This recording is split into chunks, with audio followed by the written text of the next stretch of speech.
আল্লাহর নবী বলতেছিলেন, সাহাবীরা রে, পূর্ব যমনার একজন আল্লাহর বান্দা, তিনজন আল্লাহর বান্দা সফরের জন্য বের হয়ে গেল। ঘুরে ঘুরে পৃথিবী দেখার জন্য তারা সফরে বের হয়েছে। কঠিন পাহাড়ি রাস্তা দিয়ে যাচ্ছিল। ঠিক এমন সময় আকাশে মেঘ জমে গেল, বৃষ্টি শুরু হবে। চিন্তায় পড়ে গেল পাহাড়ি ঢল। পাহাড়ের নিচ দিয়ে গিরিপথ দিয়ে বেয়ে বেয়ে যাবে। পানির স্রোতের মধ্যে যদি পড়ি আমরা ধ্বংস হয়ে যাব, বেঁচে থাকতেই হবে। তারা দৌড়াইয়া একটা গুহার ভিতরে আশ্রয় নিল।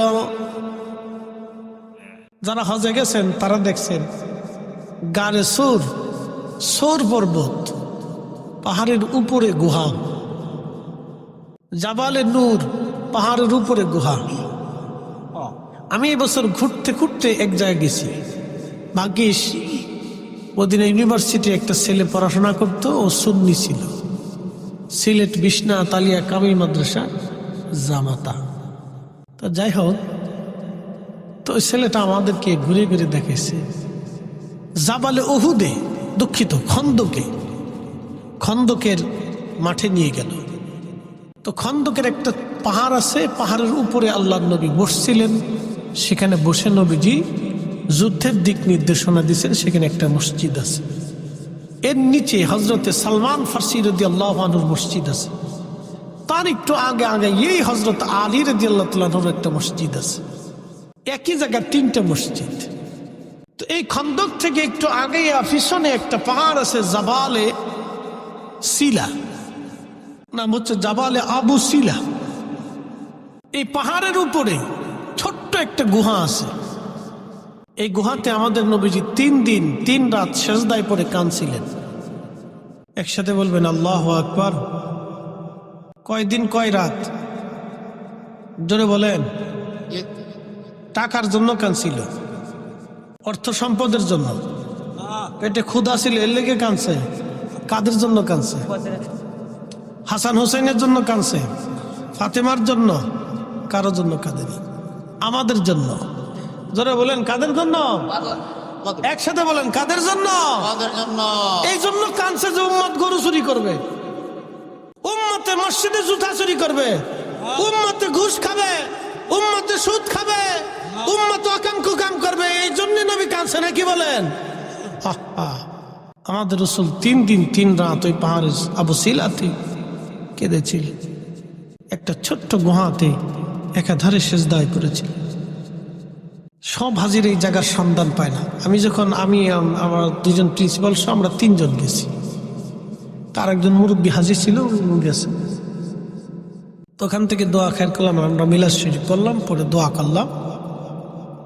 দোয়া করে নামার পরে দেখি আফগানিরা, বাপরে বাপ, সব দৌড়ে আসতেছে। আফগানিরা তো পাহাড় বাইতে পারে খুব। ওরা এই সোজা রাস্তা না পেয়ে খন্দকের ওই পাশ থেকে শুনছে যে ওই পাহাড়ের ওই পাশে বিরাট বড় পাহাড় বেয়ে বেয়ে বেয়ে আফগানিরা নামতেছে। তো বেয়ে বেয়ে বেয়ে বেয়ে আফগানিরা পাহাড় বেয়ে বেয়ে নেমে সে একটা জনের শরীর ঘেমিয়ে ঘুমিয়ে পানি পুনি পড়তেছে, দৌড়ে আসতেছে। ওইখানে তারা দোয়া করবে লেগে। আফগানি হাজিরা খুব মোহাব্বতওয়ালা। যত গাদ্দারও খালি বাংলাদেশে, কি কথা কন না, বেশি গাদ্দার বাংলাদেশ, বেশি, একবারে বেশি। প্রিয় ভাইরা আমার, খুব মনোযোগ দিবেন। সেই খন্দকের যুদ্ধের ময়দানে আমার নবীজি জিহাদ করেছেন। সালমান ফার্সি রাদিয়াল্লাহু আনহু এখানে বসা ছিলেন। তিনি যেইখানে বসে যুদ্ধের দিক নির্দেশনা দিয়েছেন, ওইখানেই একটা মসজিদ বানানো হয়েছে। হযরত আলী যেখানে বসা ছিলেন ওইখানে একটা মসজিদ হয়েছে। প্রিয় নবীজি পাহাড়ের কোনায় বসেছিলেন, ওইখানে মসজিদ, ওখানে নবীজি নামাজ পড়েছেন। সালমান ফার্সি তিনি সাহাবী নিয়ে যেখানে নামাজ পড়েছেন ওইখানে মসজিদ হয়েছে। হযরত আলী যেখানে নামাজ পড়েছেন ওইখানে মসজিদ হয়েছে। নবীজি খাল খনন করতেছিলেন একাধারে। আল্লাহর নবী 3 দিন 3 রাত পর্যন্ত খাল খনন করলেন। মদিনার 1 জন না 2 জন না 3000 সাহাবী খাল খনন করতেছিল। 10 ফিট ডিপ, 10 ফিট দৈর্ঘ্য, 10 ফিট চওড়া, 10 ফিট দৈর্ঘ্য, বিরাট বড় খাল, 10 ফিট ডিপ, 3 কিলোমিটার গভীর খনন হবে, খাল খনন হবে, পরিখা খনন হবে 3 কিলোমিটার, 10 ফিট চওড়া, 10 ফিট ডিপ, বিরাট বড় খাল খনন করতেছিলেন। আপনারা জানেন সৌদি আরবের মাটি বাংলাদেশের মাটির মতো এত নরম মাটি পাবেন না। জায়গায় জায়গায় পাথর, মাটি খনন করতে হলেও অনেক বড় কষ্ট হয়। 3000 সাহাবী একাধারে খাল খনন করতেছিলেন। আল্লাহর নবী নিজেও খাল খনন করতেছিলেন। তো খাল খনন করতে করতে একটা মস্ত বড় পাথর পড়ে গেল। 10 ফিট চওড়া, 10 ফিট দৈর্ঘ্য, 10 ফিট গভীর, বিরাট বড় একটা পাথর পড়ে গেল। সাহাবীরা বলেন, ইয়া রাসূলুল্লাহ, এত বড় পাথর যদি খালের মধ্যে থাকে নবীজি, আমরা যুদ্ধ করতে পারবো না। তারা এই পাহাড়, এই পাথর বেয়ে বেয়ে তারা আমাদেরকে আক্রমণ করবে, আমরা বিপদগ্রস্ত হয়ে যাব। আল্লাহ নবী একটা হাতুড়ি নিয়ে পাথরের কাছে গেলেন, পাথরের মধ্যে একটা আঘাত করলেন। এক আঘাতে 3টা খণ্ড হলো। একসাথে বলবেন আল্লাহু আকবার। কয় আঘাত দিছে? জোরে বলেন। এটা কি সাধারণ আঘাত না নবুয়তের আঘাত? জোরে বলেন। এটা কি সাধারণ শক্তি না নবুয়তের শক্তি? যারা কয় রাসূল আমরার মতো, ও তো দুনিয়ার বিয়াক্কেল। আসতে বলেন কেন? জোরে বলেন। এর মতো গাধা পৃথিবীতে আর একটাও নাই, মার্কা ছাড়া গাধা। খুশি হলেও হবে, বেজার হলেও হবে। কারণ একটা কথা মনে রাখবেন, আল্লাহর নবীর ইজ্জতকে ছোট কইরা কেউ আল্লাহর ওলি হতে পারে নাই। শাহজালালও শাহজালাল হয় নাই। শাহজালাল হয়েছে নবীর গোলামি কইরা। বানিয়াচুরবাসী মনোযোগ দিবেন। বিরাট বড় পাথর, এই পাথরখানাতে নবীজি একটা ঘাত করলেন, 3 খণ্ডে বিভক্ত হলাম। পাথরের ভিতর থেকে আগুন বের হয়ে আসলো। আগুন কি বের হলো? আগুন বের হয়ে আসলো। নবীজি ডাক দিয়ে বললেন, সাহাবীরা রে, পারস্য সাম্রাজ্য আমাদের দখলে আসবে। কি সাম্রাজ্য? পারস্য সাম্রাজ্য। সাম্রাজ্য বুঝেন নাই? বুঝাইতেছি। বাংলাদেশের মতো একটা ছোট্ট দেশ না, বাংলাদেশের মতো অন্তত 100-150 দেশ নিয়ে একটা সাম্রাজ্য হতো। একসাথে বলবেন আল্লাহু আকবার। ফার্সিয়ান সাম্রাজ্য পৃথিবীর এক বিরাট শক্তিশালী সাম্রাজ্য ছিল। এরা পৃথিবীতে একসময় বড় যোদ্ধা ছিল। বর্তমান ইরান, ও দেখেন না কাউরে ভয় পায় না, আমেরিকারও তেল দেয় না, ওই ইসরায়েলেরও তেল দেয় না। এই ইরানকে কেন্দ্র করে, ওরা আগে থেকে যোদ্ধা জাতি, ইরানকে কেন্দ্র করে একটা সাম্রাজ্য ছিল, এটার নাম পার্সিয়ান। এই ইরানকে কেন্দ্র করে পার্সিয়ান সাম্রাজ্য 3500 বছর ধরে তাদের সাম্রাজ্য। এই ইরানের মানুষ আগে আগুনের পূজারী ছিল, আগুন পূজা করত। এই ইরানের মানুষ আগে আগুন পূজা করত। আপনারা জানেন বাংলাদেশে একটা গাড়ি আছে, নাম টাটা গাড়ি, আছে না? এই টাটা কোম্পানির যিনি মালিক, রতন টাটা, তিনি কিন্তু আগুনের পূজারী ছিলেন। তার আদি বাড়ি ছিল ইরান। সে অরিজিনাল ইন্ডিয়ান না, সে ইরানি একজন ব্যক্তি। ভারতবর্ষের মধ্যে আপনি যা দেখবেন সেটা হিন্দুদের তৈরি করা কিছুই নাই, সবই মুসলমানের তৈরি করা। ভারতের যিনি পারমাণবিক অস্ত্র তৈরি করে দিয়েছেন, পারমাণবিক বোমা ভারতে যিনি বানিয়ে দিয়েছেন, তিনি ডক্টর এপিজে আব্দুল কালাম। তিনি পারমাণবিক বিজ্ঞানী ছিলেন। মুসলমান পারমাণবিক অস্ত্র বানাই দিছে, এটা নিয়ে খুব ডাব দেখাইতেছে, বিরাট কিছু করে ফেলছি, বানাই দিছে মুসলমানে। তাজমহল বানিয়েছে মুসলমান। ভারতের অর্থনৈতিক বিরাট একটা অংশ তাজমহল থেকে আসে। খুব মনোযোগ দিবেন। শত শত হাজার হাজার ওলি আল্লাহ সেই ভারত উপমহাদেশকে ধন্য করেছেন। কথা বলেন ঠিক না বেঠে? কিন্তু দুর্ভাগ্য জাতি আমরা, আজকে বাবরি মসজিদ তারা হত্যা করলো, ভেঙ্গে ফেলে দিয়ে রাম মন্দির বানাইলো। আমরা মুসলমান কিছুই করতে পারি নাই। কথা কন না কেন? কিচ্ছু করতে পারি নাই। মনোযোগ দিয়ে এই পার্সিয়ানরা আগুনের পূজা করত, তারা ভাবতো আগুনই ক্ষুধা। আচ্ছা, আপনাদের কি মনে হয় আগুন ক্ষুধা? এটা ফু দিলে নিভে যায় না? নিভে যায় না? আবার আমরা ইচ্ছা করলে জ্বালে। তাহলে যেটা বান্দা জ্বালায়, ফু দিলে নিভে যায়, পানি মারলে নিভে যায়, হেতা ক্ষুধা কেমনে হয়? কি কথা কর না কেন? কেউ পাথর দিয়ে মূর্তি বানায় সেজদা দেয়। আচ্ছা, যেটা নিজে বানাইলাম এটার সেজদা দিয়ে কি লাভ? কোনো লাভ নেই। মনোযোগ দেবেন। কেউ মনে করে এটাই আমার ক্ষুধা, কেউ সাগরে পূজা দেয়, কেউ পাহাড়ের সামনে পূজা দেয়, ভাবে এটাই আমার ক্ষুধা। কেউ সূর্যের পূজা করে, সূর্যরে সেজদা দেয়, বলে এটাই আমার ক্ষুধা। আচ্ছা, আপনারা বলেন তো, সূর্য আবার অস্ত যায়, সূর্য আবার উদয় হয়, সূর্যের আলো কখনো একবারে ঠান্ডা ঠান্ডা হয়ে যায়, সূর্যের আলো আবার কখনো গরম হয়ে যায়, যেটা হারিয়ে যায় আবার আসে, সেটা বোঝা গেল সে নিজের নিয়ন্ত্রণে চলে না, তার নিয়ন্ত্রণ একজন অবশ্যই আছে, তিনি আমাদের বিশ্বাস অনুযায়ী আল্লাহ। আর যারা সূর্যের পূজা করে তারা মনে করে সূর্যই আমাদের খোদা। কিন্তু আজকের আধুনিক বিজ্ঞান বলছে সূর্য খোদা না। বলে কারণ কি? সূর্যের চাইতে বড় বড় নক্ষত্র মহা সৃষ্টি আল্লাহ বানায় রাখছে, তার একটা নক্ষত্রের পরিচয় দিয়ে যায়। কষ্ট হবে? বাচ্চা কাচ্চাদের ঘুম আসতেছে নি, বিরাট বড় বড় মুসল্লি সব সামনের কাতারে বসে দিচ্ছে। বাপরে বাপ, পাকা মুসল্লি, ওদের থাকতে হবে। ওরা না থাকলে আগামী দিন অন্ধকার হয়ে যাবে, ওরাই থাকবে, আমরা কবরে চলে যাব। ঠিক কিনা? মুসলমান বানিয়াচলবাসী, এই সূর্যটা 13 লক্ষ পৃথিবী এক জায়গা করলে যত বড় একটা সূর্য তত বড়। তাহলে যারা সাগরকে সেজদা দেয়, সাগরের পূজা করে, বোঝা গেল তারাও ভুলের মধ্যে আছে। কারণ এই সাগরের চাইতে বড় কিছু আল্লাহ বানাইছে, সেটা হলো সূর্য। মনোযোগ দিয়ে শুনে যাবেন, এই সূর্যের চাইতে বড় কিছু আল্লাহ বানাইছে, সেটার নাম হলো ব্ল্যাক হোল। অন্ধকার গহ্বর নামক একটা বিরাট বড় নক্ষত্র আছে, এখানে কোনো আলো নাই, শুধু আধার আর আধার, আধার আর আধার।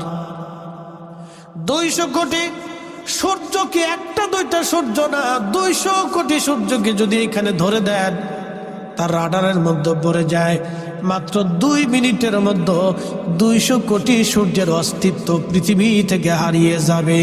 তাহলে এই ব্ল্যাক হোলের রাডারের পাওয়ার কত, ওই গহ্বরটা কত বড় হতে পারে, ওই নক্ষত্রটা কত বড় হতে পারে।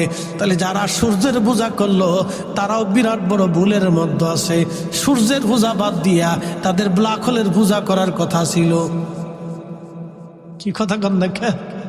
তাহলে বুঝা গেল সূর্য যে বানাইছে, সূর্য যে চালাইছে, সূর্যরে যে আলো দিছে, তাম সৃষ্টিকে যে বানাইছে সুনিয়ন্ত্রিত ভাবে, যিনি সৃষ্টিকে চালাচ্ছেন, সবকিছু যিনি খাওয়াচ্ছেন, তিনি আমাদের রব, তিনি আমাদের আল্লাহ, তিনি একমাত্র খোদা। একসাথে বলেন আল্লাহু আকবার। তিনি কে? জোরে বলেন কে? আল্লাহ। কে? আল্লাহ। কয়জন? কোন শরীক? কোন শরীক? লা শারীকা লাহ। কোন শরীক? উনার ছাড়া আর কোন ইবাদত হবে? উনি ব্যতীত আর কারো সেজদা হবে? এক কথায় শেষ। কুল হুয়াল্লাহু আহাদ আল্লাহুস সামাদ লাম ইয়ালিদ ওয়া লাম ইউলাদ। মক্কার কাফেররা এসে নবীকে আক্রমণ করলো খন্দকে। কারণ কি? আল্লাহ রসুল বলেন আল্লাহ এক, কাফেররা বললো না আল্লাহ এক না। মক্কার ঘরের মধ্যে 360টা মূর্তি তারা বানাইলো, এক এক খোদার এক এক মূর্তি তারা বানাইলো। তারা ভাবতো ওই খোদা, সেই খোদা, সেই খোদা, ওই খোদা। তাদের ধারণা অনুযায়ী বিদ্যার এক খোদা আছে, পানির এক খোদা আছে, বৃষ্টির আর এক খোদা আছে, মেঘের আর এক খোদা আছে, আসমানের এক খোদা আছে, জমিনের এক খোদা, আলোর এক খোদা, আধারের এক খোদা। এমন করে দেবতা হতে হতে বিদ্যার দেবতা, টাকার দেবতা, খাবারের দেবতা, স্বাস্থ্যের দেবতা, ওষুধের দেবতা, এইরকম দেবতা হতে হতে হতে হতে হতে হতে তাদের মধ্যে যৌবনেরও দেবতা আছে। কি পাগল দেশে! যৌবনের দেবতা আছে। এরকম দেবতা হতে হতে হতে হতে একটা দুইটা দেবতা না, তাদের মতে 33 কোটি দেবতা হইছে। কত কোটি? আদতে যদি 33 কোটির দেবতা হইতো তাহলে পৃথিবীতে মানুষের মারামারি করার দরকার ছিল না, দেবতারে ফিটাফিটি করতে করতে শেষ। এই কথা কর না, জোরে বলে। বর্তমান পৃথিবীতে বিশ্ব দুই ভাগে বিভক্ত। আবার বলি, বর্তমান পৃথিবী বিশ্ব কয় ভাগে বিভক্ত? এক ভাগ হচ্ছে রাশিয়া, আর একটা হচ্ছে আমেরিকান বেল্ট।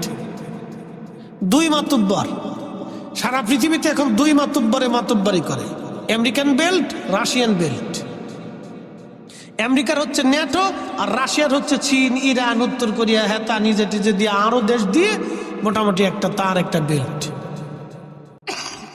দুই গোষ্ঠী সে আমরা পৃথিবী শাসন করব বলে। কারণ কি? আমেরিকা ডলার দিয়ে পৃথিবী শাসন করে। বলে কিভাবে? বাংলাদেশে কোটি কোটি টাকা আছে, খাবার আছে, সব আছে, কিন্তু ডলার নাই। আপনি ব্যবসা করতে পারবেন না, বিদেশ যাইতে পারবেন না, আমদানি করতে পারবেন না, রপ্তানি করতে পারবেন না। কি এক আজব কারখানা, চিন্তা করেন তো। আমার মাল উনার ডলার দিয়ে বেচতে হবে, আমি মাল কিনবো উনার ডলার দিয়ে কিনে আনতে হবে। তার মানে হচ্ছে নীরবভাবে উনি আমাদেরকে, বাংলাদেশকে শাসন করে। কথা বুঝেন নাই মনে হয়? আমার ইউনুস কাকু তিনি কিন্তু আমেরিকাতে গিয়ে আসছেন। ভাবতেছেন যে বিরাট ভালো হয়েছে, এত ভালো না।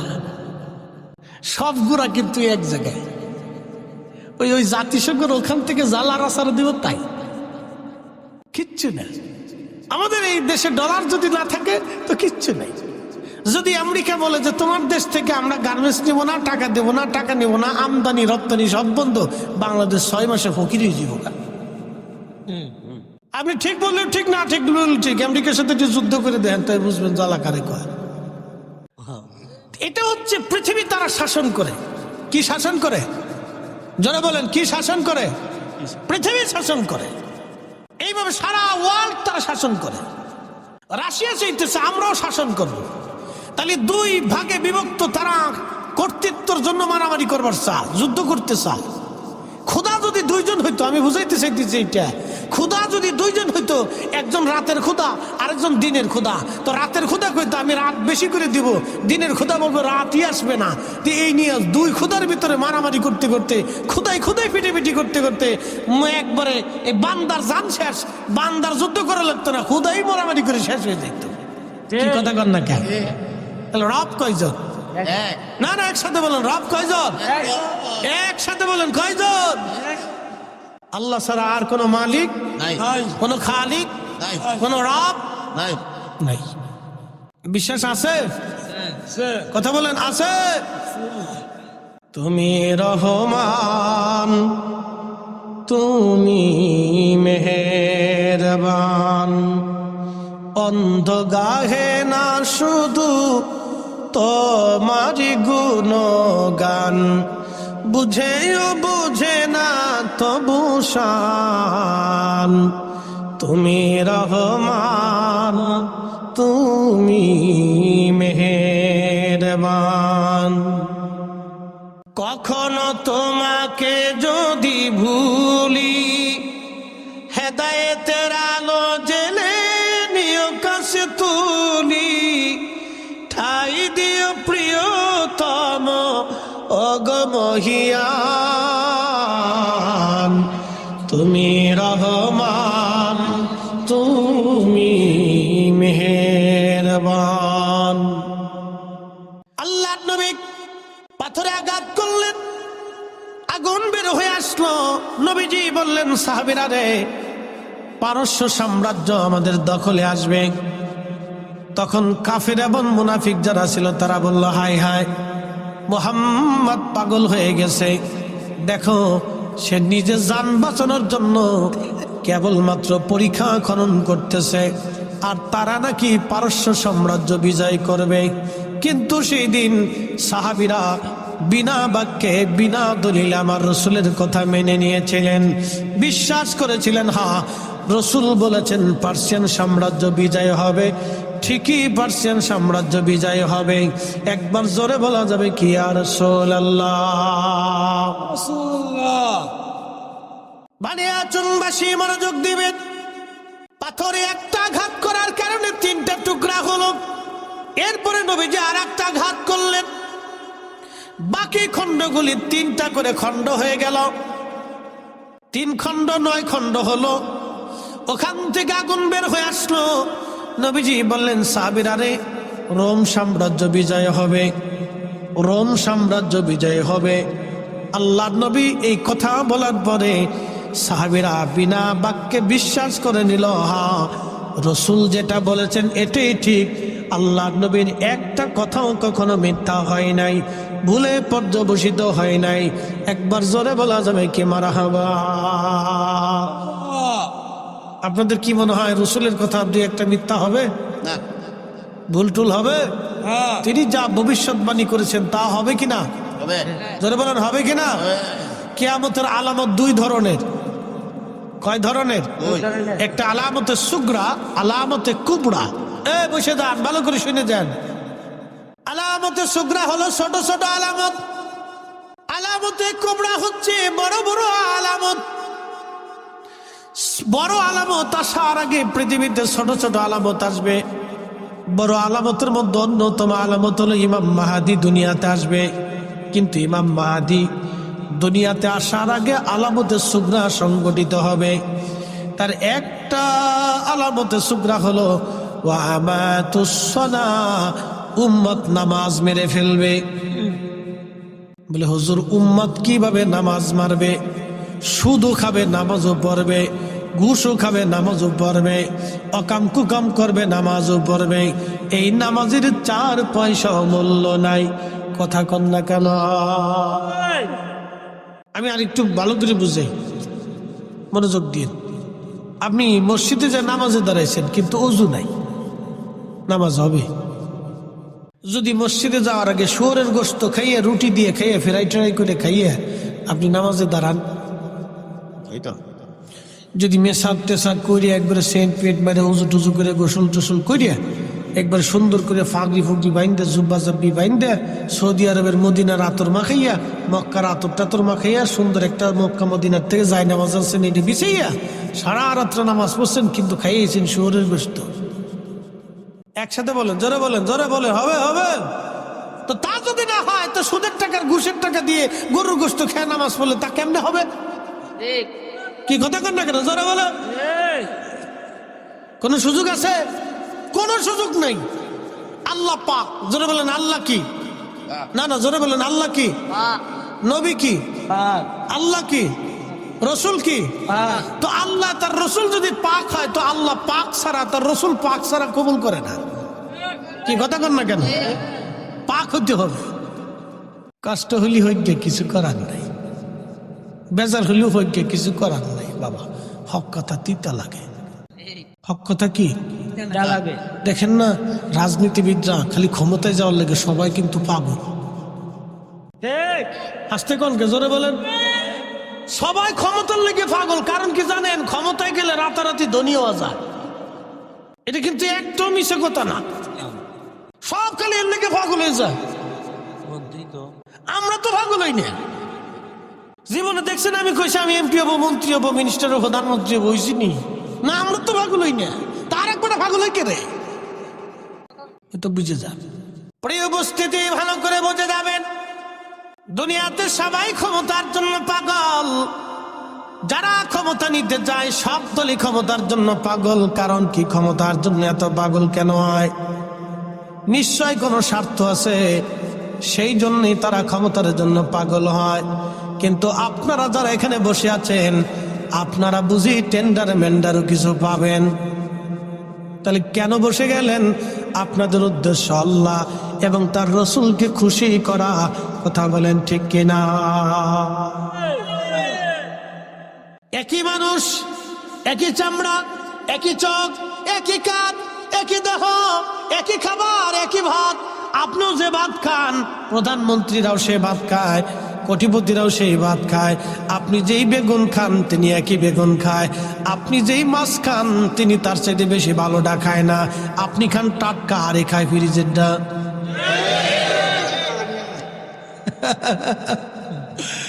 আল্লাহ আপনাদের ভালোটা খাওয়াইছে, আপনি খান টাটকা, একে ফ্রিজেরটা। আপনি তাজাটা খান। ও ঠিক আছে, রান্না করার পরেও কি তাজা থাকে? আচ্ছা থাক, অসুবিধা নাই।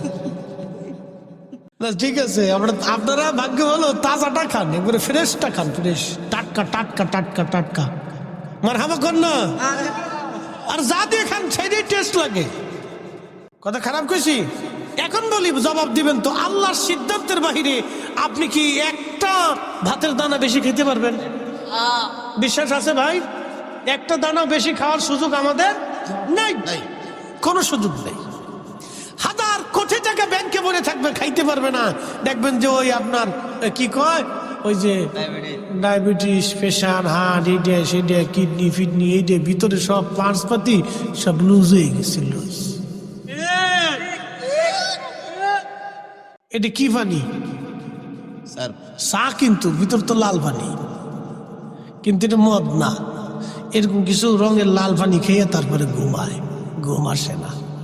শোক নাহি রে সুখ পরাণের পাখি, লাল পানি খাইয়া হেতায় ঘুমাই পড়িয়া থাকি, হেতার সুখ নাই রে।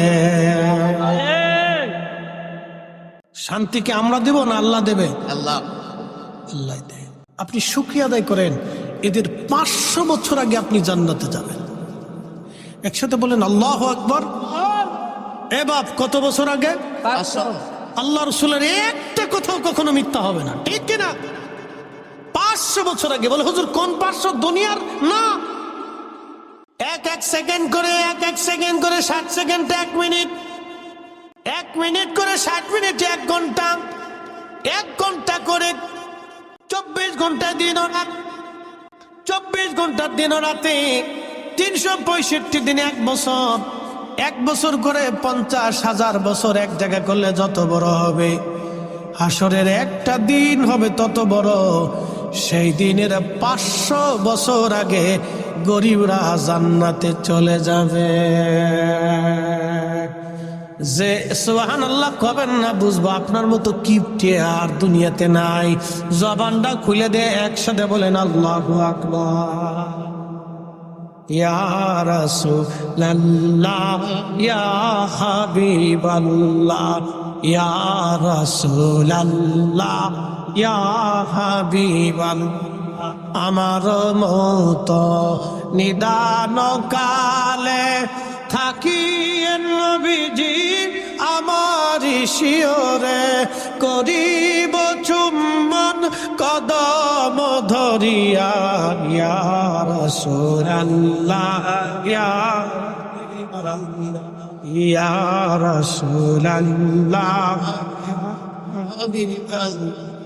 মাতা পিতা যাহাদের অন্ধকার কবরে, দেখি নবীজি মায়াবী নজরে, তরায়া লইও হাসর মাজারে, তরায়া লইও হাসর মাজারে, ইয়া রাসূলুল্লাহ, ইয়া হাবিবাল্লাহ, ইয়া রাসূলুল্লাহ, ইয়া হাবিবাল্লাহ।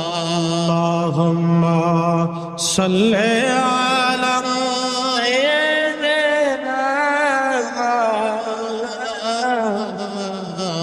মুহাম্মাদ আলি সাইয়্যিদিনা।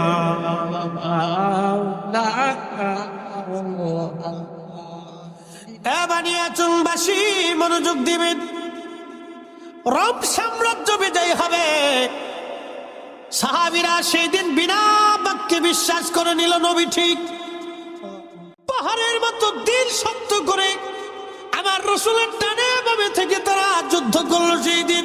বলে হ্যাঁ রসুল ঠিক। ঠিক 30 বছর পরে, কত বছর? 30 বছর পরে সাহাবীরা, এই নবীর উম্মতেরা রোম সাম্রাজ্য দখল করলো, পার্সিয়ান সাম্রাজ্য দখল করলো।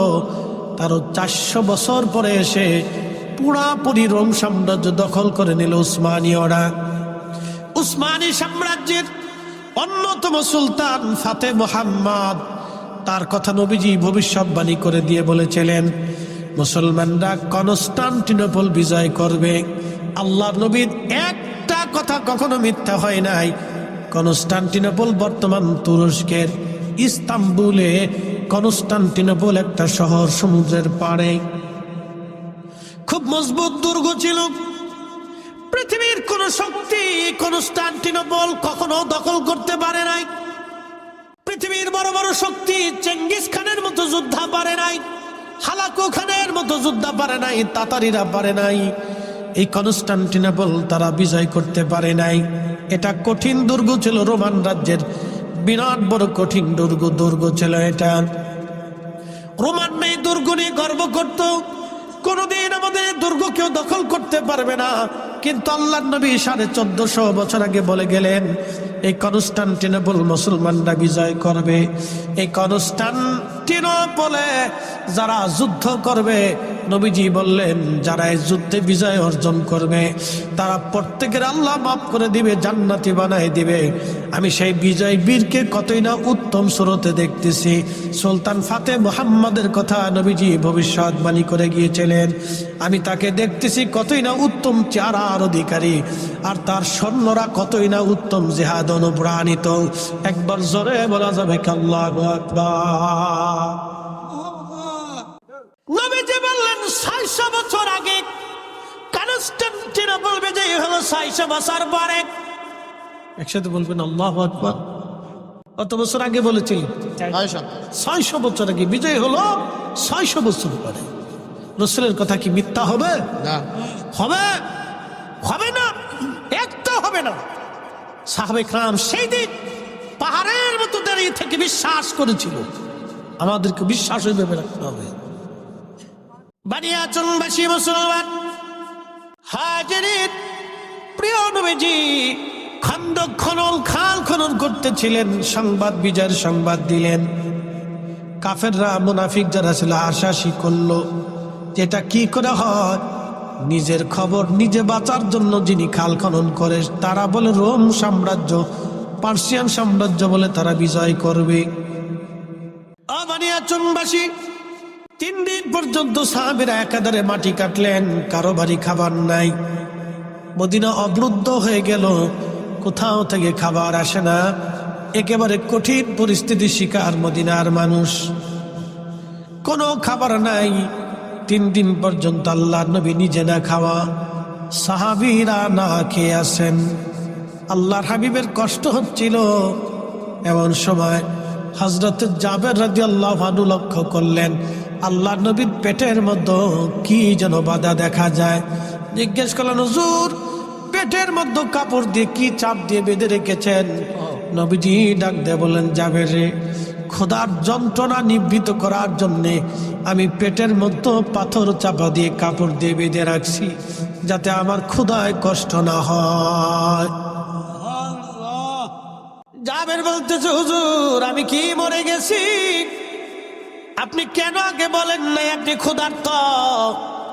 ইয়া রাসূলুল্লাহ, আপনি আর মাটি কাটবেন না, আপনি বসেন, আমি বাড়ি থেকে দৌড়ে আসব, দেখে আসি ঘরের মধ্যে কি আছে। হযরত জাবেরের বাড়ি থেকে জাবাল আবু সিলা একবারে পিছনেই। জাবেরের বাড়ি যেইখানে, জাবাল আবু সিলাটা জাবেরের বাড়ির পিছনেই। ওইখানে 3 দিন 3 রাত তুমি সিজদার মধ্যে কেঁদেছিলেন। একাধারে 3 দিন 3 রাত সারা মদিনার মধ্যে কোথাও নবী নাই, নবী নাই, নবী নাই, নবী নাই। তন্ন তন্ন করে সাহাবীরা খুঁজে, রসুল নাই, রসুল নাই। ওই জাবাল আবু সিলার ছোট্ট গুহার মধ্যে সে আমার নবী 3 দিন 3 রাত সিজদার মধ্যে তিনি কেঁদেছিলেন। হযরত জাবেরের বাড়ির পিছনের পাহাড়টার নাম জাবাল আবু সিলা। হযরত জাবের রাদিয়াল্লাহু আনহুর যে বাড়িটা, সেটা বর্তমানে মসজিদ বানায় রাখা হয়েছে। ওই বাড়িতে দৌড়ে জাবের আসছে, বিবিকে ডাক দিয়ে বলেন, বিবি কি পরিমাণ ঘরে খাবার আছে বলো? রাসূল ক্ষুধার্ত, না খাওয়া পেটের মধ্যে পাথর চাপা দিয়ে কাপড় দিয়ে নবী বেঁধে রাখছে বিবিরে। আমার রাসূল ক্ষুধার্ত, বলো ঘরের মধ্যে কি খাবার আছে? বিবি ডাক দেয়া বলতেছে, স্বামী গো, মাত্র একটা ছাগলের বাচ্চা আছে আর 1 ছাগল আছে, ছাড়া আর কিছুই নাই। বিবিরা, ছাগল জবাই করে দিয়ে যাচ্ছি, তুমি ছাগল রান্না করবে আর গম পিষে তুমি রুটি বানাও, আমি আমার রসুলকে দাওয়াত করে নিয়ে আসব। আজকে জাবেরের বাড়ি রসুলের দাওয়াত হবে। জাবেরের স্ত্রী ডাক দিয়ে বলতেছে, স্বামী দাওয়াত তো দিবেন, কিন্তু কানে কানে একটা কথা শুনে যান। বলো বিবি, কি বলতে চাও? বলে, স্বামী রে, জাবেরের বাড়িতে নবীকে দাওয়াত দিবেন, এই কথাটা কিন্তু কানে কানে বলবেন। সাবধান, অন্য কাউকে কিন্তু দাওয়াত দিয়েন না, কারণ ওখানে হাজার হাজার সাহাবীরা কাজ করতেছে। আমি জানি সবাই ক্ষুধার্ত, সবাই যদি জানে জাবেরের বাড়ি দাওয়াত হয়, এত মানুষের মেহমানদারি কিন্তু আমি করতে পারবো না। আপনি রসুলকে কানে কানে বলে আসবেন। জাবের বলেন, ঠিক আছে, আমি যাবো, আবার আসবো। ওখান থেকে দৌড়ে আবার আল্লাহর হাবিবের খেদমতে এসে কানে কানে বলতেছে, হুজুর আমার বাড়ি আপনার দাওয়াত। নবীজি বলেন, জাবের কি খাবার আছে বলো। বলি, ইয়া রাসূলুল্লাহ, একটা ছাগলের বাচ্চা ছিল, আমি জবাই করে দিয়ে আসছি, গোশত বানিয়ে দিয়ে আসছি। আর একশা গম আছে নবীজি, ওটা পিষে রুটি বানিয়ে আমার স্ত্রী রুটি বানাচ্ছে, আর তরকারির জন্য ছাগলের গোশত রান্না হচ্ছে। নবীজি বললেন, জাবের ঠিক আছে, তোমার দাওয়াত কবুল। এমন সময় আল্লাহ নবী ডাক দিলেন, সাহাবীরা তোমরাও আসো, আজকে জাবেরের বাড়ি আমাদের দাওয়াত। একসাথে বলেন আল্লাহু আকবার। কয় হাজার সাহাবী? 3000। জোরে বলেন, কয় হাজার? কোন বর্ণনা আসছে 1000, 2000, 3000, যাই হোক, কিন্তু সাহাবী ছিল 3000। ছাগল কয়টা? একটা। গম কয় মন? 100। আল্লাহ নবী জাবের দৌড়ায় চলে গেল। নবীজি বললেন, জাবের তুমি যাও, তোমার স্ত্রীকে যা বলবা উনুন থেকে, চুলা থেকে যেন খাবার না নামায়, আমি আসবো তারপরে যেন নামায়। উনুন চুলা থেকে যেন কোনো খাবার না নামায়, ওইখানে রাখতে বলো, আমি আসবো তারপরে। জাবের দৌড়ায় গেলেন বাড়ি, স্ত্রীকে বলেন, বিবিরে উনুন থেকে, চুলা থেকে তুমি খাবার নামাইবা না, আমার রসুল আসতেছে। আল্লাহর নবীর পিছে পিছে একজন না, দুইজন না, 3000 সাহাবী সবাই পিছে পিছে রওনা দিয়ে চলে গেলেন। হযরত জাবেরের বাড়ি হাজার হাজার মানুষ। একসাথে বলবেন আল্লাহু আকবার। আজকে তাবারক কয় দেখছি? তাবারক দেখছি কয়টা? 60 না? আচ্ছা 60 রাখলাম, ধরে 60। তো 60 দেখছি তাবারক আজকে আমাদের সবার জন্য রান্না হয়েছে, কিন্তু পেট ভরে খাওয়ার কোনো সুযোগ নেই। কি কথা ঠিক কিনা? আমি জানি এত লোকের 60 দেখছি তো হইতো না, পেট ভরে না, শুধু তাবারক বরকতের খাবার। আপনারা মেহমান কিছু দিতে হয়। এই আমরা তাবারক খাওয়াইলে অনেকে কয় বেদাত, কিন্তু না খাওয়ানো বেদাত, এটা বুঝে না। কি কথা কর না? খাওয়াইলে সুন্নত, না খাওয়াইলে বেদাত। এই কথা খারাপ কইছি? তার রাসূলের কথা মিথ্যা হবে। আল্লাহর নবীকে জিজ্ঞেস করা হলো, ইয়া রাসূলুল্লাহ, ইসলামের মধ্যে উত্তম কাজ কি? নবীজি জবাব দিলেন, তুতঈমুত তুআম, মানুষকে খাদ্য খাওয়ানো ইসলামের ভিতরে উত্তম কাজ। মানুষকে খাওয়ানো যদি উত্তম হয়, তাহলে না খাওয়ানোটা হলো অনুত্তম। অতএব আমরা সুন্নিরা উত্তমটাই করি, মাহফিল দিয়ে দাওয়াত করতেছি। প্রিয় ভাইরা আমার, অমুক জায়গায় মাহফিল হবে, আপনাদের সকলের দাওয়াত রইল। মুফতি শহীদুল ইসলাম ফরিদী সাহেব প্রধান মেহমান, প্রধান বক্তা, ওবায়দুর রহমান জালালী বিশেষ মেহমান, কারি হেলাল উদ্দিন বাহারি সাহেব আপনার প্রধান আলোচক। আপনাদের সকলের দাওয়াত। কমিটি আপনাদেরকে দাওয়াত করে আনলো, ও আর শোনাইলো, কিন্তু খাওন দিল না। তো কেমন হইলো? আপনারা তো কমিটির মেহমান। কি কথা কর না? কমিটির কি তো মেহমানকে তো পানি হইলো খাওয়াই। কথা কর না কেন? মেহমানকে পানি হইলেও তো খাওয়াই তো। কি কথা কর না কা? আপনারা কি মেহমান? জোরে বলেন, আপনারা কি মেহমান? কারা মেহমানদারি করবে? কমিটির দায়িত্ব আপনাদেরকে মেহমানদারি করা, তারা আপনাদেরকে দাওয়াত দিচ্ছে। তো পানি হলে তো খাবে। আমরা যেমন চা খাওয়াইতেছে, আপনার তো চা হলেও খাওয়াইবো। কি কথা কর না কা? তো সেখানে তাবারক খাওয়ানোর পর একদলে শরীরে চুল কাপে কাপে তা। আরে বেটা, আমরাই তো অরিজিনাল সুন্নত করতেছি। কি কথা কর না কা? দিছি সাইডে দলিল দিয়ে দিছে, এবার খাওয়াই দেহ কেমন লাগে। মিলাদুন নবীর মাহফিল দিলে তাবারক খাইলে তোমরা সিন্নির লোভে যাও। এমন ভাবলো যে বিরাট বড় বুজুর্গ। বাপরে বাপরে বুজুর্গ, নিজের খাওয়ানোর মুরত নাই, আরেকজনে খাওয়াইলে আবার বেদাতের ফতোয়া। কষ্ট হচ্ছে আপনাদের? উচিত কথা নয়, বেজার হয়ে যায়। তাহলে আল্লাহ রসুলের হাদিস আপনি মিথ্যা বলেন, যে রসুল ভুল বলছে বলেন আপনি। তো এই মত মানুষকে খাও, সই বুখারীর হাদিস, খাও মানুষকে। একসাথে বলবেন না মারহাবা? আচ্ছা, আপনার বাড়িতে আমি মেহমান, কি হইলাম? আপনি আমারে আল্লাহ রসুল বলছেন উম্মত তোমরা যদি আখিরাতে বিশ্বাসী হও তো মেহমানকে সম্মান করো। মেহমানকে কি করো? সম্মান করো। আচ্ছা, মেহমান হয়ে আমি বাড়িতে গেলাম, আপনি বলেন হুজুর আপনার ওয়াজ বিরাট শুনে সারা রাত্র শুনি, হুজুর বসেন। বসে দিয়ে আপনি চলে গেছেন, আর খোঁজ নাই। সারাদিনও আপনার খোঁজ নাই।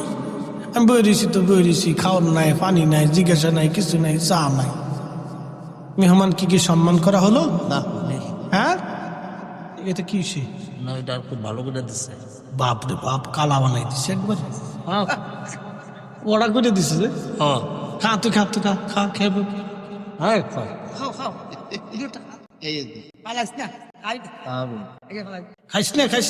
খাইস নে, বিপদ আছে, খাইস নে, বিপদ আছে, খাইস নে। সহজ সরল মানুষ কোন দিকে যাইব, তাল পাইতেছে না, তাল পাইতেছে না। মরে গেলে মরে যায় গা, তোর জানাজা পরে যাবো গাছকে ইনশাল্লাহ, চিন্তা নাই। একসাথে বলি না আল্লাহু আকবার, নারে তাকবীর, নারে রিসালাত। বাবাজি, বিরোধিতা করা যায়, রান্না বান্না করে খাওয়াই দেখেন জ্বালাকারে কয়, এগুলো করবেন না। মানুষকে আল্লাহর দিকে আমাদের কাজ হচ্ছে উদ্বুদ্ধ করা, ঠিক কিনা? কাজের দিকে, কি কাজের দিকে? নেক কাজের দিকে উদ্বুদ্ধ করা, বিরোধিতা করা। কিছু ভাইরা করে এটা দলের টানে, ভাই কিসের টানে? দলের টানে তা করে, এগুলো করবেন না। প্রিয় ভাই আমার, আপনার কারণে যদি 10 জন লোক রিজিক থেকে বঞ্চিত হয়, জবাবদিহিটা কিন্তু কিয়ামতে আপনাকে দিতে হবে। কথা ঠিক কিনা? কি জবাবদিহিতা আছে না? আছে। আপনি ধরেন একটা কুত্তাকে খাবার দিতে গেলেন, কাকে? কুত্তাকে। আরেকজনে বাধা দিল, ধর কুত্তারে কি খাওয়াবি, চল। কিয়ামতের ময়দানে কুকুর মামলা করবে, ইয়া রাব্বি, এ বান্দা আমাকে খাইতে দিতে চাইছিল, কিন্তু এই বান্দা আমাকে নিবৃত্ত করে দিছে, আমার রিজিক থেকে বঞ্চিত করছে, আল্লাহ বিচার চাই। ফায়সালা কে করবে? আল্লাহ। এই জন্য এগুলি হিসাব করে চলতে হবে, বিচার অবশ্যই হবে। প্রিয় ভাই আমার, আল্লাহর নবী সমস্ত সাহাবী নিয়ে যখন জাবেরের বাড়ি গেলেন, হযরত জাবের রাদিয়াল্লাহু আনহু বাড়ি যাওয়ার পরে জাবেরের স্ত্রী দেখা স্বামীরে ডাক দেখায়, তাড়াতাড়ি এদিকে আসেন, আপনি করছেন কি? বলে, কি করলাম রে বিবি? আপনারা না বললাম কানে কানে নবীকে দাওয়াত দিবেন, এত সাহাবী দাওয়াত দিছেন, বাড়ি তো খাবার নাই, আমি কেমনে মেহমানদারি করব বলেন? একসাথে বলবেন আল্লাহু আকবার। তারা মেহমানকে খাওয়ানোর জন্য কেমন উদগ্রীব ছিল, আর আমরা খালি বেদাতের ফতোয়া মারতেছি না, খালি ফতোয়া মারতে পারি আর কি। এ মুসলমান, খুব মনোযোগ দিবেন। হযরত জাবের ডাক দিয়ে বলতেছে, বিবি রে, আমি কি আর দাওয়াত দিয়েছি? আমি তো রাসূলকে দাওয়াত দিয়েছিলাম, কিন্তু সব সাহাবী ক্ষুধার্ত, কোন সাহাবীর খাবার ঘরে নাই। 3 দিন তারাও ক্ষুধা নিয়ে আল্লাহর হাবিবের সাথে মাটি কাটতেছিল। বিবিরে, নবী একা খাবে, সাহাবীরা না খেয়ে থাকবে, এটা হতে পারে না। সেই জন্য আল্লাহর নবী আমাদের সবাইকে দাওয়াত করে নিয়ে আসছে। একবার জোরে বলা যাবে কি মারহাবা? আমরা হুজুরের মাহফিলে এসে আমরা কি খাবো না আপনারাও খাবেন? কথা কন না কেন? একসাথে বলেন, আল্লাহর নবী একা খাইছে না সবাইরে নিয়ে খাইছে? জোরে বলেন, একা খাইছে না সবাইরে নিয়ে খাইছে? তো রাসূল যদি সবাইরে খাওয়াইতে পারে নিজে সহ, তাহলে আমরা কেন পারতাম না? কি কথা কন না কার? আমি মাহফিলে এসে খাবো আর বেদাতের ফতোয়া দিব, তা তো হয় না। না, এটা হচ্ছে কি, অনেকে বুঝে না, দলের টানে বলে ফেলায়। ঝুঁকে ঝুঁকে বইলে ফেলায়, কিন্তু ঝুঁকে ঝুঁকে বললে তো আমার জবাবদিহিতা আছে বাবা, কথা ঠিক কিনা? জবাবদিহিতা তো আছে। ধরেন অ্যাটেনশন, একজন মসজিদে যাচ্ছে, আর আপনি তারা বললেন দেখ বেটা, হ্যাঁ কাজ আছে সব পরে যাই সে। আচ্ছা, সে এই কারণে নামাজ পড়লো না, কিয়ামতের ময়দানে কে জবাব দিবে? ফরিদি সাহেব দিবে না আপনি দিবেন? আপনাকে দিতে হবে। যে বাধা দিবে তাকে দিতে হবে। তো এই জন্য নেক কাজে আমাদের বাধা দিতে হয় না, উৎসাহিত করতে হয়। আল্লাহ নিজে উৎসাহিত করছে এই আয়াত দিয়ে। فَمَن يَعْمَلْ مِثْقَالَ ذَرَّةٍ خَيْرًا يَرَهُ وَمَن يَعْمَلْ مِثْقَالَ ذَرَّةٍ شَرًّا يَرَهُ। যদি অনুপরিমাণ নেক কাজ যদি তোমরা করো, নেক আমল যদি তোমরা করো, ভালো কাজ করো, আমি রব কিয়ামতের ময়দানে তাহা প্রতিদান তোমাকে দিয়ে দেব। আর অনুপরিমাণ যদি খারাপ কাজ করো, আমি আল্লাহ সেটাও তোমাকে প্রতিদান দিয়ে দিব। ও আজ করলে কি লাভ, শুনলে কি লাভ? লাভ হবে তার আমলে, আমলেও লাভ হবে না নবী প্রেম না থাকলে দিলে। কথা কন, কথা বলেন। রসুল প্রেম না থাকলে জিন্দিগির আমলেও কাজ হবে। এই যে বুড়া কলা দেখিয়ে দিলাম, যদি দলিল থাকে কোনোদিন দিয়েন, কিয়ামত পর্যন্ত খুঁজবেন দলিল পাবেন না। রসুলের মোহাব্বত ছাড়া জিন্দিগির সব আমল মিথ্যা হবে। নামাজ হবে না, রোজা হবে না, জিকির হবে না, হাত হবে না, কোনোটাই আল্লাহর দরবারে মঞ্জুরিয়ত রাখবে না যদি আল্লাহর রসুলকে মোহাব্বত আপনি করতে না পারেন, ঠিক কিনা? জ্ঞানী যারা বুঝে তারা শুধু ইশারায়, নাদানের বোঝাইতে পারে আছে কে কোথায়।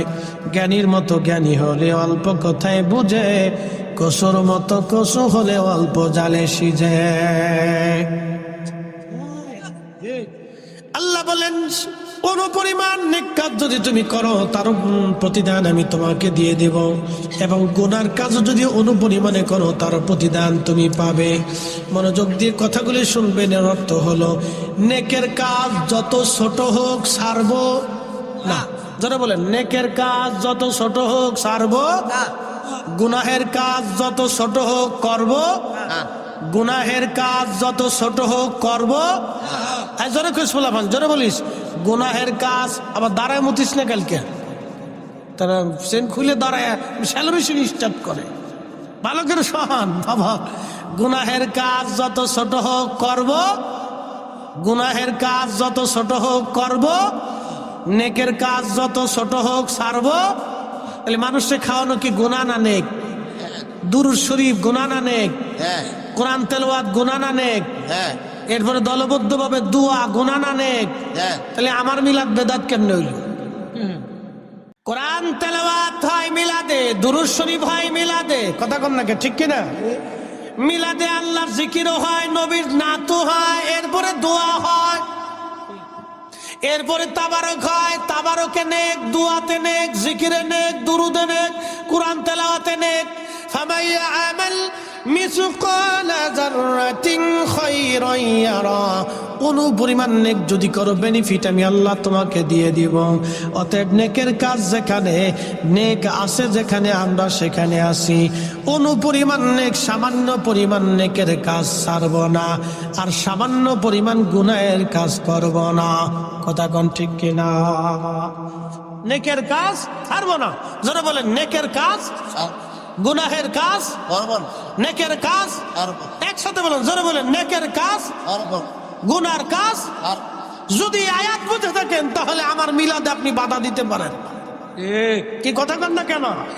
ফতোয়া দিয়ে বন্ধ করতে পারেন না। এই যে দোয়া, এই দোয়া বন্ধ করতে পারেন না, আপনি পারেন না এটা বন্ধ করতে। আল্লাহ আপনাকে এই জন্য দুনিয়াতে পাঠায় নাই। আল্লাহ পাঠাইছে আপনাকে হারাম বন্ধ করার জন্য, জেনা বন্ধ করার জন্য, বেহায়াপনা বন্ধ করার জন্য। আল্লাহ পাঠিয়েছে সুদ বন্ধ করার জন্য, ঘুষ বন্ধ করার জন্য, জুলুম বন্ধ করার জন্য, অন্যায় বন্ধ করার জন্য, জমি খানের কাছ থেকে জমি উদ্ধার করার জন্য। আল্লাহ আলেমদেরকে পাঠাইছে পৃথিবীতে শান্তি প্রতিষ্ঠিত করার জন্য। নবীর দুরূদ, নবীর আল্লাহর কাছে দোয়া, জিকির, ফিকির, সালাত, ভালো খাবার, ভালো নেক আমল বন্ধের জন্য আল্লাহ আলেমদেরকে দুনিয়াতে পাঠাই নাই। কথা কোন ঠিক কিনা? রাসূলুল্লাহ জিন্দাবাদ জিন্দাবাদ বুঝতে কি আর কোনো অসুবিধা আছে? আমি একবারে সহজ সাবলীল ভাবে আপনাকে বোঝানোর চেষ্টা করছি। বাবাজি আমার, আল্লাহ আমাদেরকে প্রত্যেকে আল্লাহর আদালতে দাঁড়াইতে হয়, কথা ঠিক কি না? একটু জবান খুলে দুরূদ শরীফ পড়েন, আল্লাহুম্মা সাল্লি আল্লাহু আকবার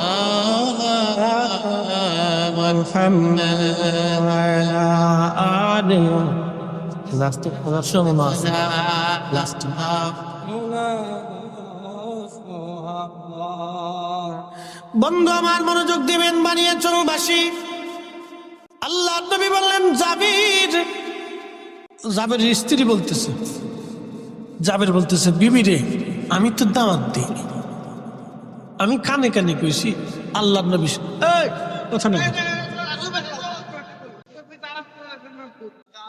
ও তারাস না, তারাশ হইছে তারাস তো অনেক সিনেন।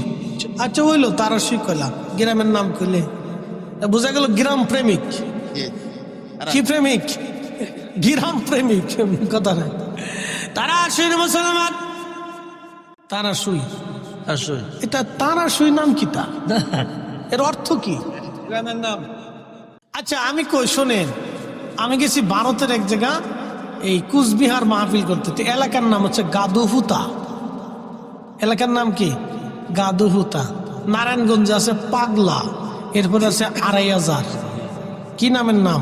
আমাকে ফরিদপুরে আছে বাঙ্গা, জোড়া লাগে নাই। নাম আছে মধুখালী, কিন্তু মধু নাই। আছে বোয়ালমারি, কিন্তু বোয়াল নাই।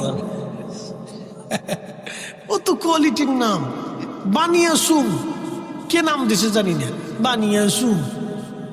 এটা কি নাম? অর্থটর্থ কি, কিসের কিচ্ছু বুঝলাম না। বানিয়াচং বা বানিয়াচং, যাই কন আর কি, কোনো অর্থ খুঁজে পাই না। এটা কি সংস্কৃতি ভাষা, না বাংলা ভাষা, না হিন্দি ভাষা, না উর্দু ভাষা, তাও কইতে পারি না। নাম হয়েছে আর কি। যাই হোক, বানিয়া চং। এরপরে আমাদের ফরিদপুরে একটা গ্রামের নাম আছে ১০,০০০, আর একটা গ্রামের নাম আছে গোড়াদহ। তো ১০,০০০ গোড়াদহ থেকে একজনের বউ ফালাইয়া ১০,০০০ গেছে। বেটায় ফরিদপুর যে মামলাদের সাল লেখেন, গোড়াদা থেকে বউ ফালাইছে ১০,০০০। দারোগা সাহেব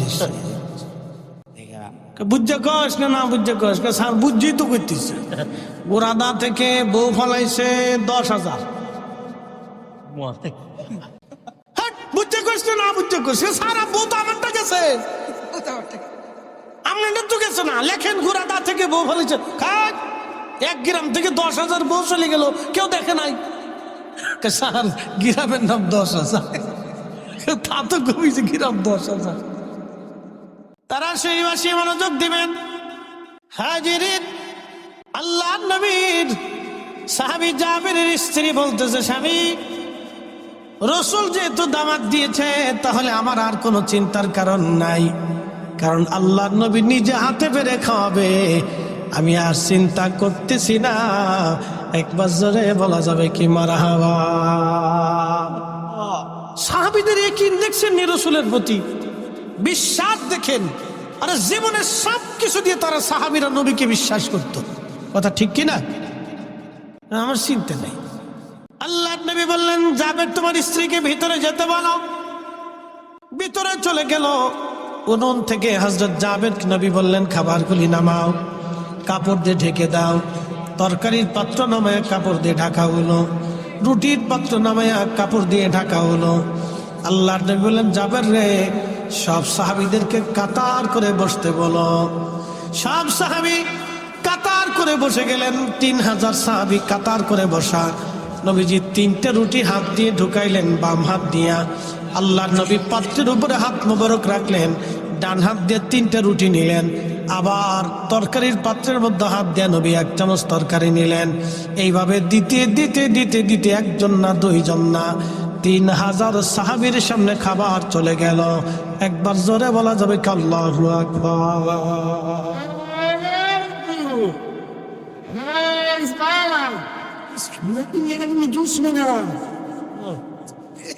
রুটি গেল কয় হাজার? রুটি ৩,০০০ গেছে। মানুষই 3000, 3টে করে রুটি খেলে কয় হাজার হয় রে? হ্যাঁ মুসল্লি ফাঁকা, হিসাব দিয়ে বালা ফারোস, অঙ্কে ফাঁকা। রুটি গেছে 9000, একসাথে বলবেন আল্লাহু আকবার। গম কয় মণ? এক সা, 3.5 বরাবর, 3.5 বুঝেন নাই?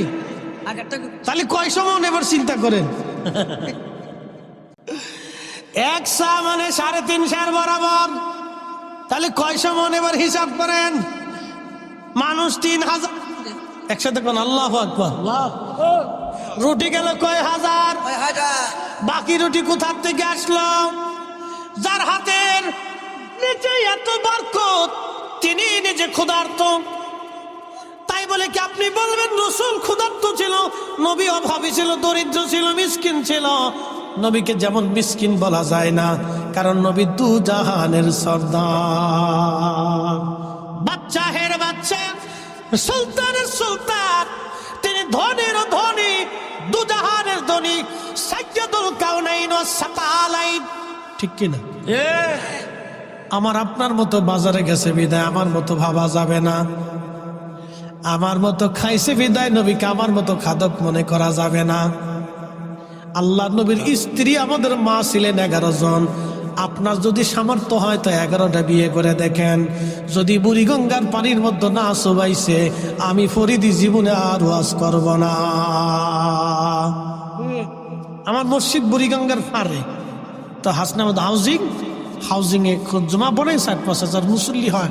আমি একদিন বললাম যে আপনারা তো খালি বলেন রসুল আমরার মতো, তার 90% তা বুঝছেন।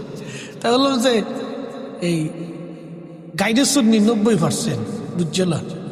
তো এই আমি বললাম যে আপনারা তো বলেন রসুল আপনাদের মতো, তা আপনাদেরকে বললাম তাহলে 11টা বিয়ে করেন। যদি 6 মাসের মতো না সুবাইছে, তাহলে আপনাদের এখানে আর খতিবগিরি করবো না।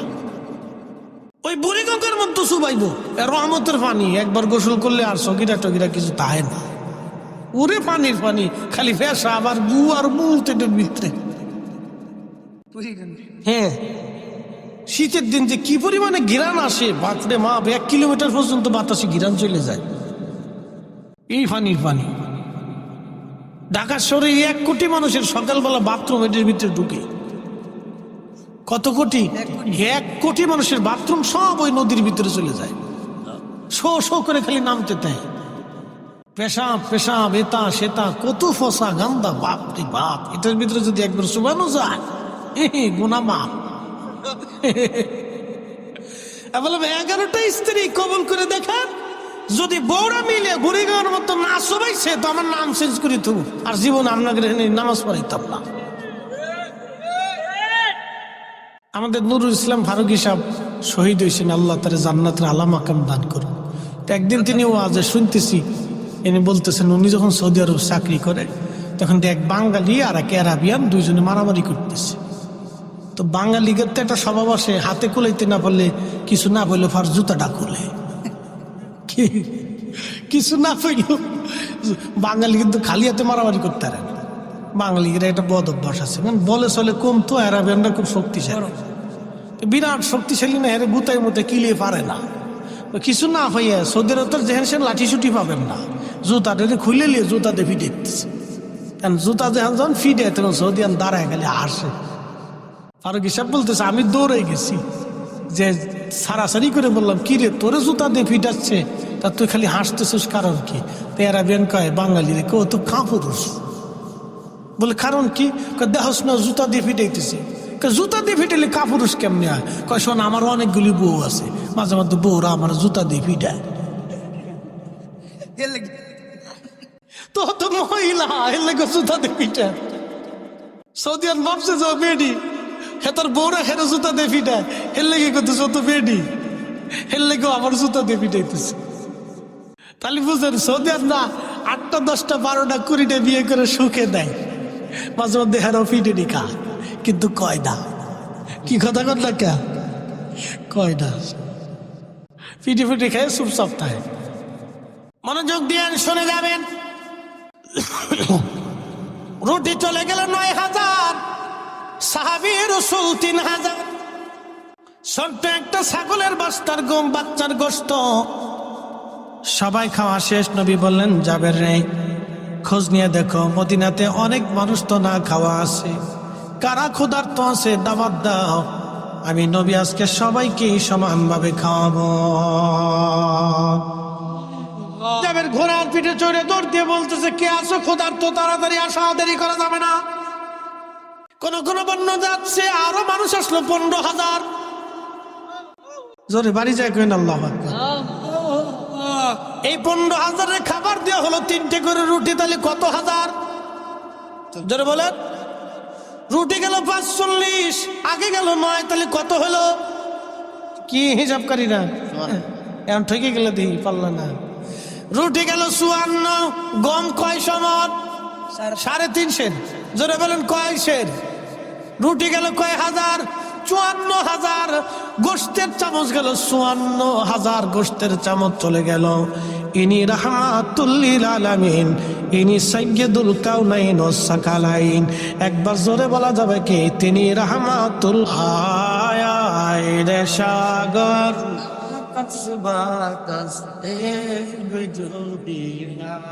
ত্রিভুবনের প্রিয় মুহাম্মদ এলো রে দুনিয়ায়, রে সাগর আকাশ বাতাস আল্লাহুম্মা সাল্লি আলা, আহা জবান খুলে, মুহাম্মাদ আলা আলে সাইয়্যিদিনা। সভাপতি সবার মাদ্রাসা আছে, সুন্নি মাদ্রাসা, বলার জন্য বন্ধুগণ আমার, তিনি রাহমাতুল লিল আলামিন, তিনি হাবিবুল্লাহ।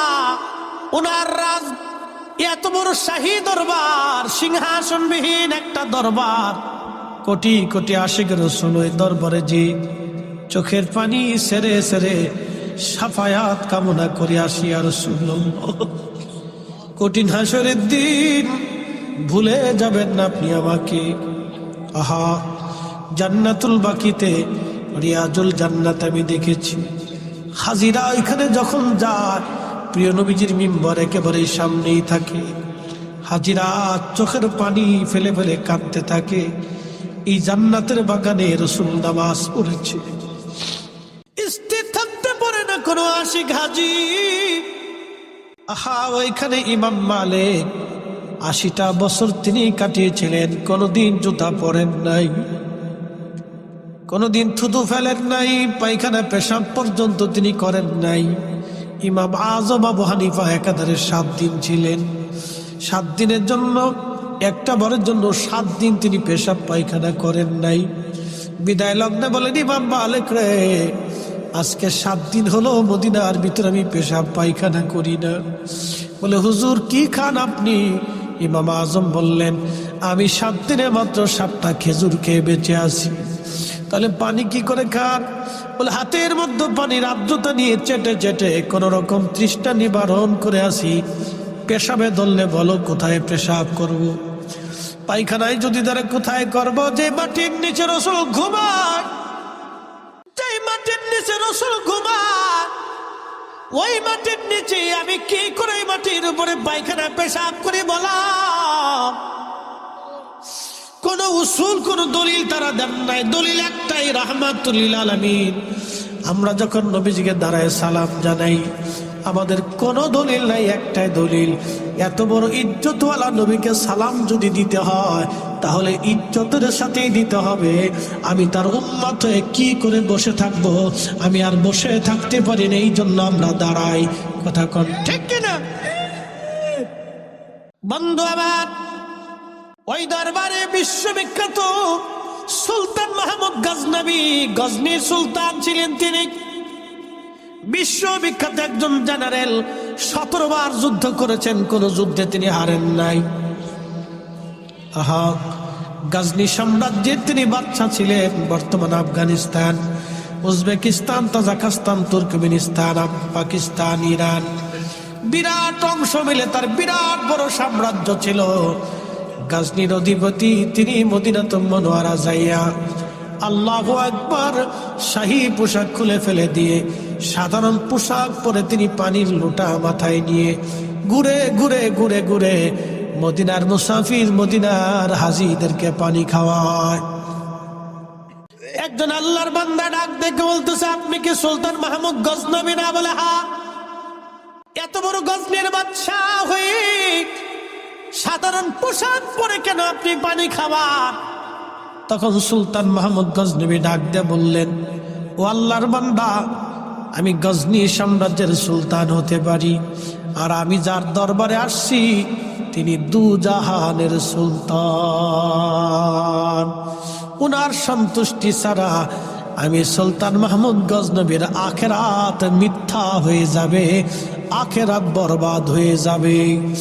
এই জন্য আমি এত বড় শাহী সুলতানের বরগাহে এসে দামি পোশাক পরে ঘুরতে পারি না। আমি এখানে মিসকিন, আমি এই দরবারের গোলাম, গোলাম গোলাম গোলাম গোলাম।